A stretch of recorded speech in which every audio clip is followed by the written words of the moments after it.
Hi everyone! This week I thought I would talk a little bit about a practice that I have been using for spiritual contemplation, I suppose, that brings together tarot and various different books that I have been experimenting with using as sacred texts. My idea with this was, first of all, to reinvigorate the use of tarot in my own practice. I've talked before about how it became a little bit stale for me in my own practice. It wasn't something that I was reaching for, but also for a long time I've been wanting to experiment more with using different types of books and texts as sacred texts. I made a video about this quite a long time ago and never really got to do it, incorporate it that much into my daily life, and that is something that I'm starting to work with now.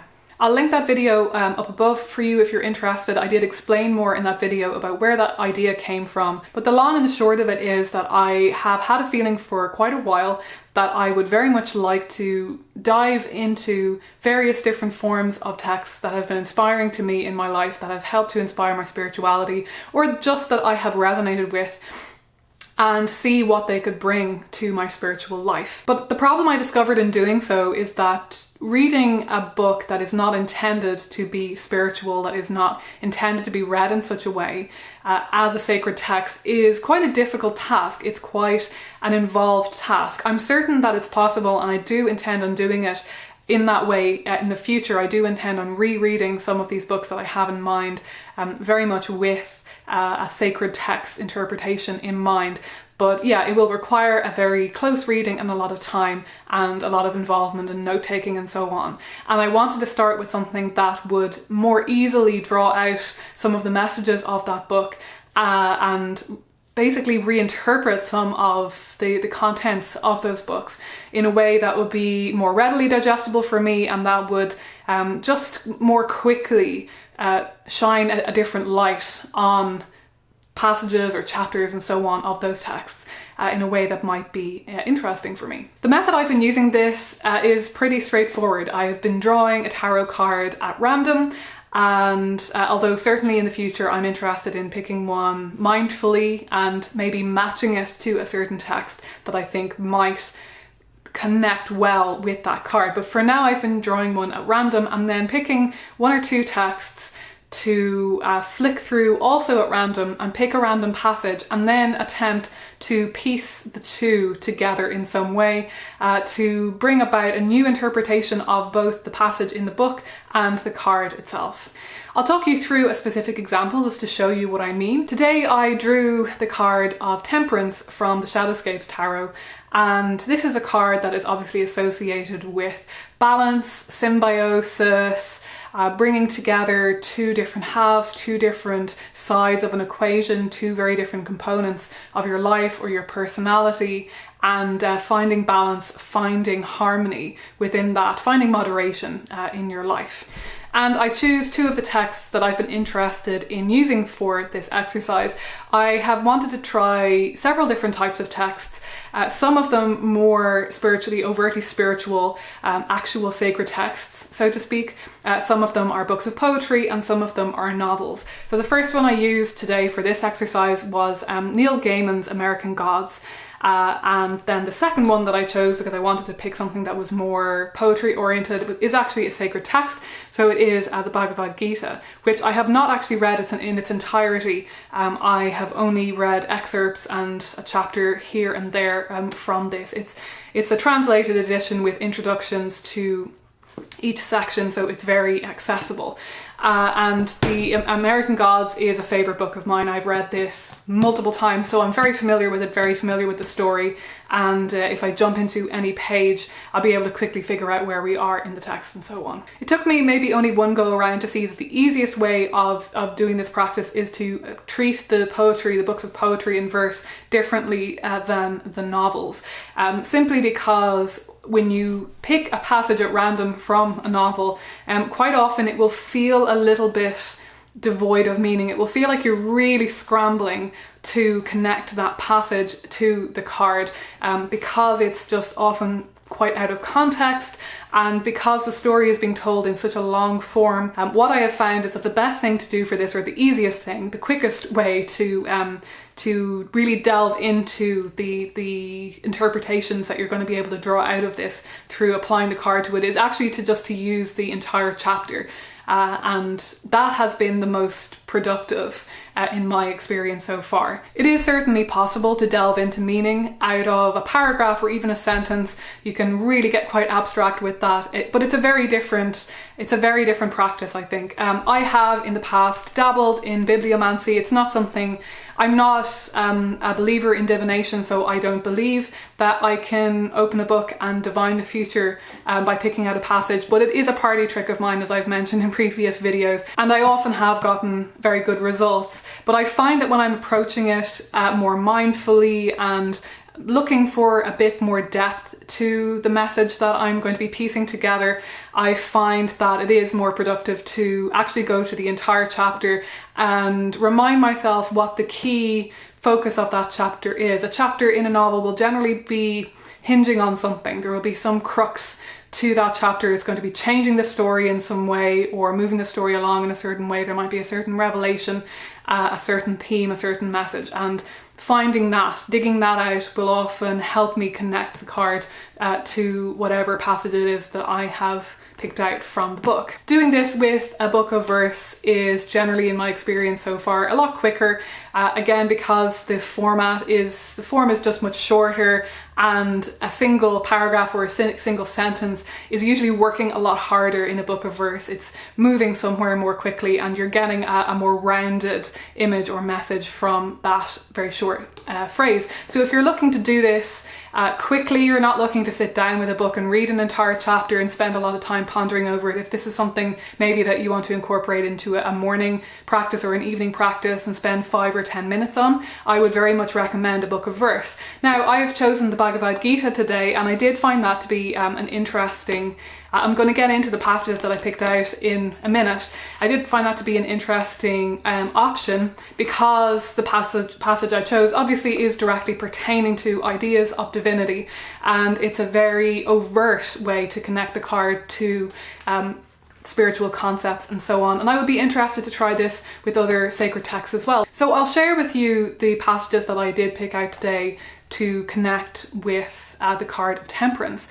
First of all, I went to the Bhagavad Gita and I opened up a page that is actually not the Bhagavad Gita itself, but is an introductory section to the Royal Path. And the paragraph that I picked out it reads, even these souls, however, are really worshipping Krishna, though they do not know it. They seek Krishna, the Supreme Being, in all their wanderings through many, many lives, and even in their sojourns in heaven, where they enjoy the reward of their good deeds. Because they do not know his real nature, however, they will not attain the goal, but will be reborn.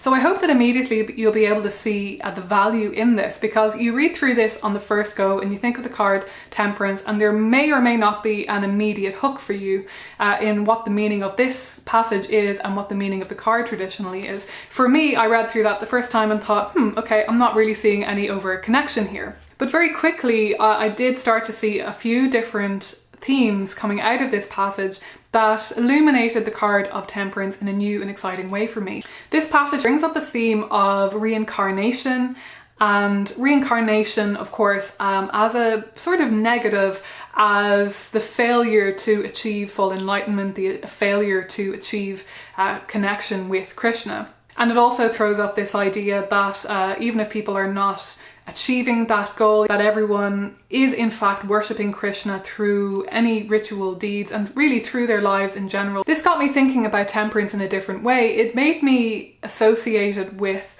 that sense sometimes that we have in life that we are learning things and going through difficult experiences, coming out the other end, going through all of those ebbs and flows in our lives and feeling as though we are learning a lesson each time. I feel as though very often in our lives we come back around again. We come back around into the same pattern over and over again, and there can be a huge frustration associated with that. And associating this passage with temperance makes me think of temperance in maybe a less positive, a less straightforwardly positive light of simply balancing things in your life and then everything will be okay, everything will come into harmony, and paying attention to the different ebbs and flows in your life will mean that you can naturally find equilibrium. This passage is reminding me that that's not always the case. We find ourselves coming back around again, having those same experiences, having the same frustrations in our lives. Reading this card in this way might inspire me to move in two different directions, perhaps. It might inspire me to be more honest with myself, pay more attention to the truth underlying those cycles if possible, and to remember not to assume that just because I've become aware of a tendency in myself or a cycle that keeps reasserting itself in my life, that doesn't necessarily mean it's going to go away by itself if I don't do the work and if I don't really pay attention to how that came about in the first place. But also somehow this connection of that passage and that card is also reminding me to let go a little bit and to release the attempt to be controlling my life and constantly trying to get myself on an even keel, because ultimately I have less control maybe over the ebbs and flows of my life than I might like to think that I do. And all I can do throughout my life is attempt to keep moving towards greater enlightenment, greater knowledge of myself and the world around me. To a large extent, all of this is a little bit out of my hands, and I think temperance can be a reminder to me as well to loosen the leash a little bit and to accept that I can't always be in total control of making everything harmonious in my own life. So then secondly, I flicked through Neil Gaiman's American Gods, and like I say, I have been picking out a passage and then seeing, right, what chapter did this come from, and reading the entire chapter, or at least flicking through the chapter to remind myself of what's in it in order to piece together. So for the sake of this video, I'm just going to talk about the overall theme of the chapter and the biggest events in the chapter, as opposed to going through it in minute detail. But there's definitely stuff to be gleaned as well from going through the chapter in detail if that's something that you want to do. I mean, you can really get out of this what you put into it. I'm flagging this for major spoiler alerts. If you haven't read this book and you intend to, or you intend to watch the TV show, do be warned, major spoiler alerts from now, and I'll let you know when you're safe to start the video again, if you want to avoid all of those spoilers. So the chapter that I opened up was chapter 14, and this is the chapter where Shadow and his cohorts, they go to get Wednesday's body back from the other side, and they meet in the center. They meet in the center of America. As I say, there's so much that you can pull from any one chapter like this, especially a book like this that is so rich in symbolism. It's full of gods, it's full of all sorts of amazing dreams and magical realism, and it's fantastic for that. So it would be fantastic to go through it paragraph by paragraph, even line by line. But the core action of the chapter is interesting in and of itself. So the core idea that I drew from this chapter was this movement towards the center, that they had to meet in a neutral place, and that the most neutral place that could be found was the very, very center of America. So the place on the map of North America, well, the United States, that if you balance the map on a pin, that this is the point where it would balance.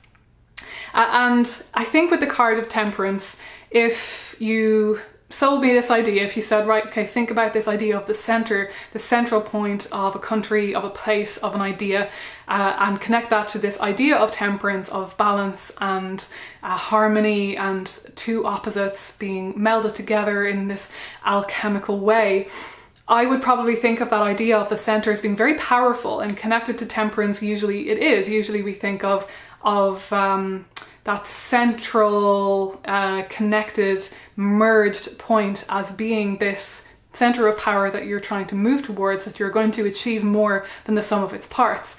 But in American Gods, the center is actually the exact opposite. The reason that they go to this central, neutral place is because it's so neutral that it actually neutralizes basically all of the gods' magic. It just neutralizes their power. It's a dead, completely barren place. So again, for me, this has drawn out a bit of a warning in temperance that I would not previously have seen in it.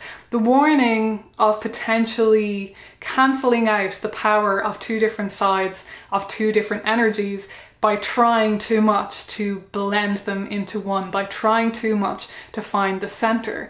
That basically what temperance is saying, I suppose, might be not so much that you have to blend everything together and merge and alchemize everything until you find this harmonious whole, but instead that you must hold the two opposites in tandem, that you must become comfortable with the discomfort of containing opposites, of containing multitudes, of having very different and competing energies going on in your life and in the world. And it always brings me back to my focus in my worldview on the world's ebb and flow, and on the contrast between light and dark, creation and destruction. And it reminds me that in this understanding that I have about nature and how the world it moves and acts and has been created, it's not through the neutralizing of light and dark and the neutralizing of birth and death that we have creativity, that we see the perpetuation of this universe. It is in the two things coexisting, and in things being in flux between the two extremes. It's not in finding the grey, the muddy grey in the middle. It's harmonizing and being comfortable with the black and the white all together at the same time, or going back and forth between the two.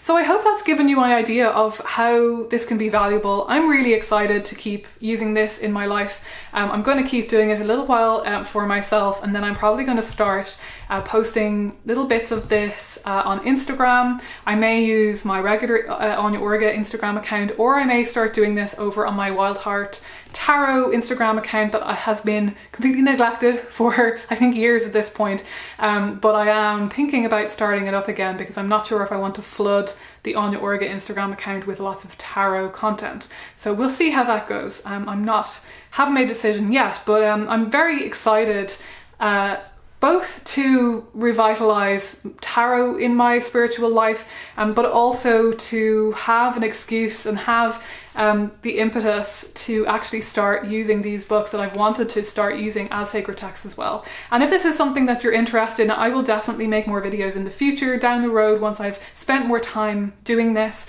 I would be very happy to pick a specific text maybe and talk to you about it as a sacred text, or just talk to you a bit more about my practice as it evolves. So that's all I'm going to say on this topic for today. I hope this has been interesting to you. Do let me know any comments, questions, or suggestions down in the comments below. Don't forget to like and subscribe and hit the bell for notifications of all my new videos, and I will talk to you again soon.